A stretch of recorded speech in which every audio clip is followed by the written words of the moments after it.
بسم اللہ الرحمن الرحیم۔ آج ہم ویڈیوز کا ایک نیا سلسلہ شروع کر رہے ہیں۔ اللہ کی تلوار یعنی حضرت خالد بن ولید رضی اللہ عنہ کی سوانح عمری۔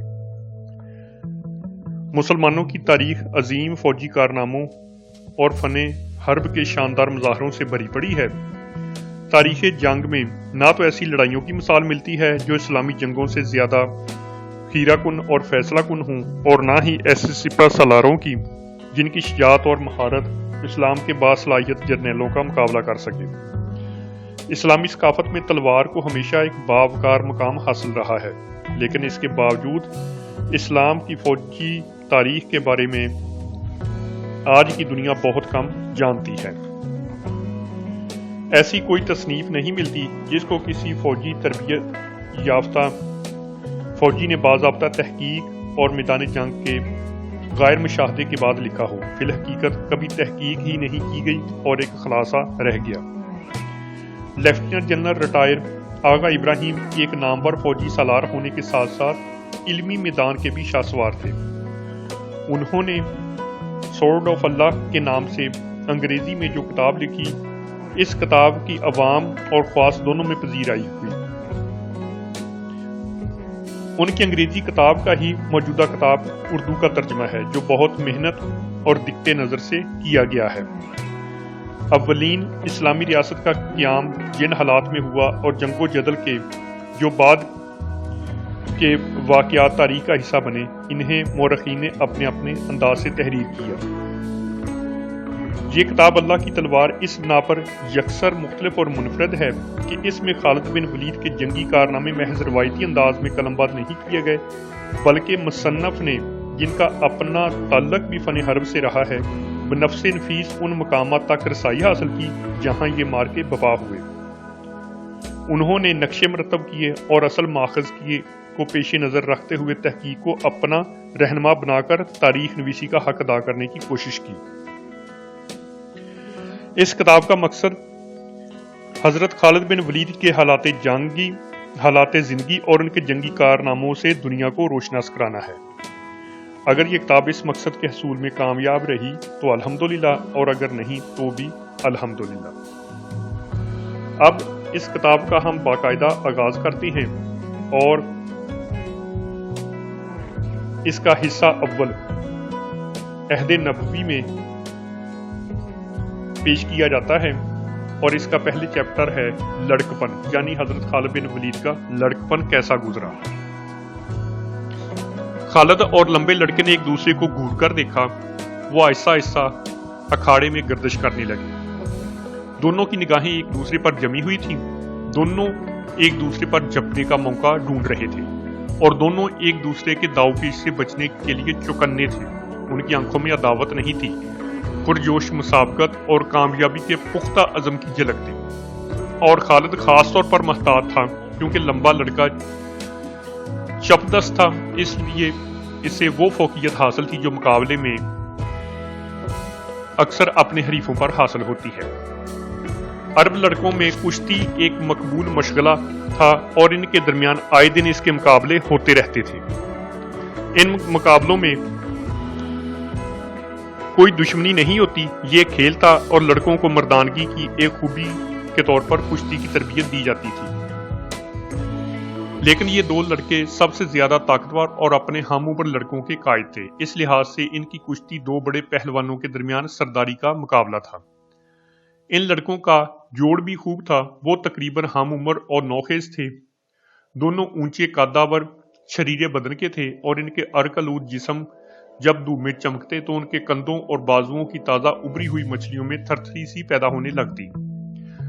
لمبا لڑکا قد میں کوئی انچ بھر خالد سے اونچا تھا، اور ان دونوں کے چہروں میں اتنی مشابہت تھی کہ باہر ایک دوسرے کا گمان ہونے لگتا تھا۔ خالد نے لمبے لڑکے کو پچھاڑ دیا، لیکن یہ ایک معمولی پچھاڑ نہیں تھی۔ جب لمبا لڑکا گرا تو کسی چیز کے ٹوٹنے کی تڑاک سے آواز آئی، اور لمبے بار کے بعد مڑی ہوئی ٹانگ سے ظاہر ہوا کہ اس کی ہڈی ٹوٹ گئی ہے۔ زخمی لڑکا بے حس و حرکت زمین پر پڑا تھا، اور خالد کی خوفزدہ نگاہیں اپنے دوست اور بھانجے کی ٹوٹی ہوئی ٹانگ پر مرکوز تھی۔ لمبے لڑکے کی ماں حلتمہ بنت حشام بن المغیرہ خالد کی چچیری بہن تھی۔ کچھ عرصے میں چوٹ کا علاج ہو گیا اور لمبے لڑکے کی ٹانگ پھر صحیح اور مضبوط ہو گئی۔ وہ پھر کشتی لڑنے لگا اور اس کا شمار چوٹی کے پہلوانوں میں ہو گیا اور ان دونوں لڑکوں میں دوستی قائم رہی، لیکن باوجود یہ کہ دونوں فطرتاً ذہین، طاقتور اور دلیر تھے، دونوں میں تحمل اور مروت کا مادہ کم تھا۔ وہ تقریباً ہر کام میں ایک دوسرے پر سبقت لے جانے کے لیے کوشاں رہتے تھے۔ قارئین کو اس لمبے لڑکے کا خاکہ ذہن میں رکھنا چاہیے کیونکہ خالد کی باقی ماندہ زندگی میں اسے اہم کردار ادا کرنا تھا۔ وہ الخطاب کا بیٹا تھا اور اس کا اپنا نام عمر تھا۔ خالد کو ولادت کے بعد جلد ہی اپنی ماں سے جدا کر لیا گیا، جیسا کہ قریش کے کھاتے پیتے گھرانوں کا دستور تھا، اور اسے صحرا میں ایک بدو قبیلے کے پاس بھیج دیا گیا۔ وہاں اس کی پرورش کے لیے ایک رضائی ماں کی تلاش کی گئی۔ صحرا کی کھلی خوشگوار صاف ہوا میں اس حیرت انگیز طاقت اور قابل یرش صحت کی بنیادیں استوار ہو گئیں جس نے خالد کا عمر بھر ساتھ دیا۔ یوں نظر آتا تھا کہ صحرا خالد کو راس آ گیا تھا اور وہ اس ماحول میں گھل مل گیا تھا۔ اس نے شیر خوارگی سے بچپن کے آغاز تک کا زمانہ صحرائی عربوں کی صحبت میں گزارا، اور جب وہ 5-6 برس کی عمر کو پہنچا تو اپنے ماں باپ کے پاس مکہ واپس آ گیا۔ بچپن میں کبھی اس پر چیچک کا حملہ ہوا تھا، مگر وہ ہلکا سا حملہ تھا اور اس نے خالد کے چہرے پر چند داغوں کے علاوہ اسے اور کوئی گزاند نہیں پہنچایا تھا۔ بہرحال ان داغوں کی وجہ سے خالد کی مردانہ وجاہت میں کوئی کمی نہیں آئی، اور اسی وجاہت نے آئندہ عرب کی حسیناؤں کو بہت مصرف کیا اور کسی حد تک خود اسے بھی۔ اب وہ بچے سے لڑکا بن چکا تھا، اور جب اس نے لڑکپن میں قدم رکھا تو اسے انتہائی فخر کے ساتھ اس حقیقت کا احساس ہوا کہ وہ ایک سردار کا بیٹا ہے۔ اس کا باپ الولید بنو مخزوم کا سردار تھا، اور بنو مخزوم کا شمار قریش کے معزز ترین خاندانوں میں ہوتا تھا۔ الولید کو مکے میں الوحید بھی کہا جاتا تھا۔ خالد کی تربیت اب اس کے باپ نے خود اپنے ہاتھ میں لے لی۔ اس نے اپنے بیٹے میں عرب مردانگی کی تمام خصوصیات، جرأت، جنگی مہارت، جفا کشی اور سخاوت پیدا کرنے کی ہر ممکن کوشش کی، اور اس مقصد میں اسے حیرت انگیز کامیابی ہوئی۔ الولید کو اپنے خاندان اور اصلاح پر بہت ناز تھا، اور اس نے خالد کو بتایا کہ وہ ہے خالد بن ولید بن مغیرہ بن عبداللہ بن عمر بن مخزوم، یعنی خاندان موسوم تھا، بن یقظہ بن مرہ بن کعب بن طوی بن غالب بن فہر بن مالک بن الازر بن کنانہ بن خزیمہ بن مدرکہ بن الیاس بن مزر بن نزار بن مول بن عدنان بن عد بن مکوم بن ناہور بن تیراہ بن یارب بن یشجب بن نابد بن اسماعیل علیہ السلام بن ابراہیم علیہ السلام بن آزر بن ناہور بن ساروگ یا اسراگ بن ارغ بن فالخ بن عمیر بن ایبر بن شالخ بن ارفخشد بن سام بن نوح بن لمک بن متوشلخ بن ادریس بن یرد بن محلائل بن فیتان بن انوش بن شیس بن آدم علیہ السلام۔ مکہ میں آباد ہونے والے عظیم قبیلہ قریش نے اپنے بڑے خاندانوں کے لیے حقوق اور ذمہ داریوں کی تقسیم کر رکھی تھی۔ بنو ہاشم، بنو عبدالدار، بنو امیہ جس کی ایک شاخ تھی، اور بنو مخزوم قریش کے 3 نمایاں خاندان تھے۔ مؤخر ذکر کے سپرد جنگی معاملات تھے۔ یہ خاندان گھوڑے پالتا اور سداتا تھا جن پر سوار ہو کر قریش جنگ کرنے جاتے تھے۔ مہمات کی تیاری اور سامان کی فراہمی کے انتظامات بھی انہی کے سپرد تھے، اور یہ خاندان جنگ میں قریش کے دستوں کی قیادت کے لیے افسر بھی مہیا کرتا تھا۔ بنو مخزوم کے اس منصبی فرد نے ایک خاص ماحول پیدا کر دیا تھا جس میں خالد کو جوان ہونا تھا۔ وہ بھی بچہ ہی تھا کہ اسے گھوڑ سواری کی تربیت دی گئی۔ اسے ایک مخزومی کی حیثیت سے کامل شاہ سوار بننا تھا، اور اس نے جلد ہی فن شاہ سواری میں کمال حاصل کر لیا۔ لیکن سدائے ہوئے گھوڑوں کو زیر کر لینا کافی نہیں تھا، اسے ہر طرح کے گھوڑوں پر سواری کرنے کے قابل بننا تھا۔ اسے 9 عمر منہ زور بچھیرے دیے جاتے تھے جنہیں سدا کر پوری طرح متی کر کے جنگی گھوڑے بنانا تھا۔ بنو مخزوم عرب کے بہترین شاہ سواروں میں گنے جاتے تھے، اور خالد کا شمار بنو مخزوم کے بہترین شاہ سواروں میں ہونے لگا تھا۔ مزید برآں کوئی بھی عرب محض گھوڑوں کو زیر کرنے کی بنا پر ایک اچھا شاہ سوار ہونے کا دعویٰ نہیں کر سکتا تھا۔ اسے اونٹ کے معاملے میں بھی اتنا ہی ماہر ہونا پڑتا تھا، کیونکہ یہ دونوں جانور عرب جنگ کے لیے ناگزیر تھے۔ گھوڑا جنگ کے لیے کارآمد تھا اور اونٹ طویل جنگی مسافت طے کرنے کے لیے، جس کے دوران گھوڑے کو ٹل رہتے تھے۔ شاہ سواری کے ساتھ خالد نے لڑائی کے گر بھی سیکھے۔ اس نے تمام ہتھیاروں، نیزے، برچھی، کمان اور تلوار کو استعمال کرنا سیکھا۔ یوں تو اس نے تمام ہتھیاروں سے کام لینے میں مہارت حاصل کر لی تھی، لیکن جن ہتھیاروں کی طرف اس کا فطری میلان نظر آتا تھا، ان میں سے ایک تو نیزہ تھا، جسے سوار حملہ کرتے ہوئے استعمال کرتا تھا، اور دوسری تلوار تھی، جسے سوار اور پیادہ سپاہی 10 ب10 مقابلہ میں استعمال کرتے تھے۔ اہل عرب تلوار کو شجاعت کا ہتھیار سمجھتے تھے، کیونکہ یہ آدمی کو اپنے مد مقابل کے قریب لے آتی تھی، اور تلوار کی لڑائی میں اس کے زندہ رہنے کا دارومدار اس کی طاقت اور مہارت پر ہوتا تھا، نہ کہ اپنے حریف سے محفوظ حد تک دور رہنے پر۔ جب خالد بلوغ کو پہنچا تو اس کا قد اونچا نکل آیا۔ وہ 6 فٹ سے اوپر تھا۔ اس کے شانے کشادہ ہو گئے، اس کا سینہ پھیل گیا اور اس کے پھرتیلے کثرتی بدن کے پٹھوں میں سختی پیدا ہو گئی۔ اس کے چہرے پر سیاہ گھنی داڑھی نکل آئی۔ اپنے مضبوط و موزوں جسم، مؤثر شخصیت، سواری میں کمال اور ہتھیاروں میں مہارت کی بدولت وہ مکہ میں جلد مقبول ہو گیا اور ہر جگہ اس کی تعریف ہونے لگی۔ ایک پہلوان کی حیثیت سے اپنی کامل مہارت اور غیر معمولی طاقت کی بنا پر وہ بام عروج پر پہنچ گیا۔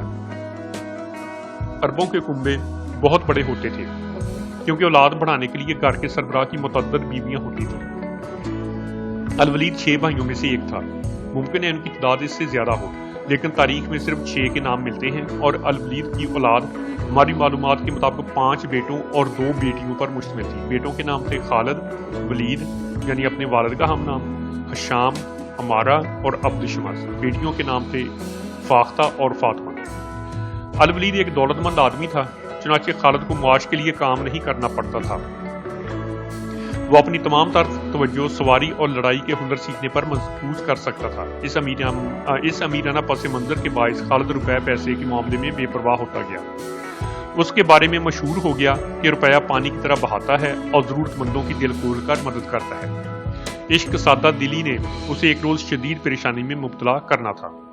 الولید ایک امیر آدمی تھا، لیکن قریش حیرت انگیز طور پر جمہوریت پسند تھے، اور ہر شخص سے توقع کی جاتی تھی کہ کوئی نہ کوئی کام کرے، خواہ اجرت کے لیے، خواہ محض معاشرے کا ایک کارآمد فرد بننے کے لیے۔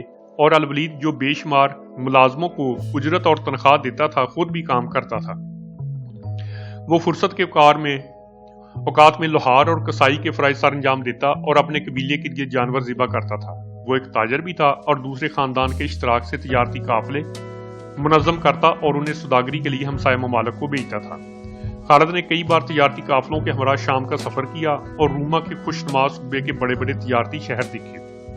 یہاں اس کی غسان کے عیسائیوں، مدائن کے پارسیوں، مصر کے کپتیوں اور بزنطینی سلطنت کے رومیوں سے ملاقاتیں ہوئیں۔ خالد کے بہت سے دوست تھے، جن کی معیت میں وہ گھوڑ سواری کرتا اور شکار کھیلتا، جس طرح اپنے بھائیوں کے ساتھ کیا کرتا۔ یہ لوگ جب ان مشغلوں میں منہمک نہیں ہوتے تھے تو پھر شیر و سگن، انصاب خوانی اور مے نوشی کی محفلیں جماتے تھے۔ ان میں سے بعض احباب کو خالد کی زندگی میں اور اس قصے میں اہم کردار ادا کرنا تھا، اور اس ضمن میں حضرت عمر کے علاوہ عمرو بن العاص اور ابو الحکم خصوصی توجہ کے مستحق تھے۔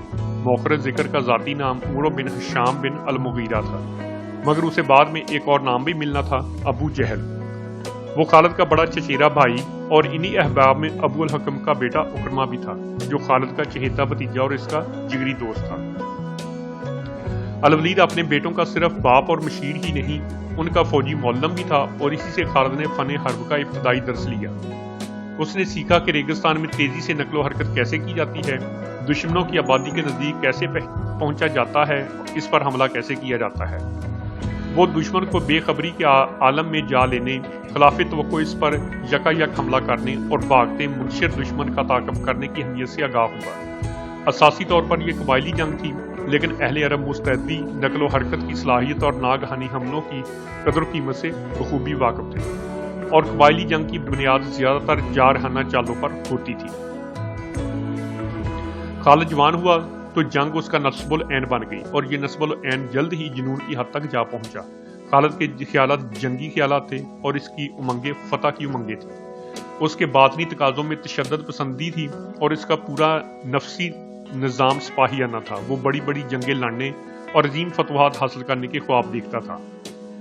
میر میدان نے ہمیشہ خود ہوتا، چاروں طرف اس کی تعریفیں ہوتی، سب اسے مرحبا کہتے تھے۔ اس نے پورے یقین سے جنگ و جدل کا تہیہ کیا۔ اس نے اپنے آپ کو فتح کی بشارت دی اور اس نے اپنے آپ کو بے پناہ کشت و خون کا یقین دلایا۔ اسے معلوم نہیں تھا کہ خالد بن ولید کے بارے میں تقدیر نے بھی بہت حد تک یہی منصوبے بنا رکھے تھے۔ آج کی یہ ابتدائی معلوماتی ویڈیو یہیں پر ختم ہوتی ہے۔ انشاءاللہ جلد آگے حضرت خالد بن ولید کے جنگی کارناموں کا ذکر شروع کریں گے۔ جلد ہی نئی ویڈیو کے ساتھ دوبارہ حاضر ہوں گے۔ اللہ حافظ۔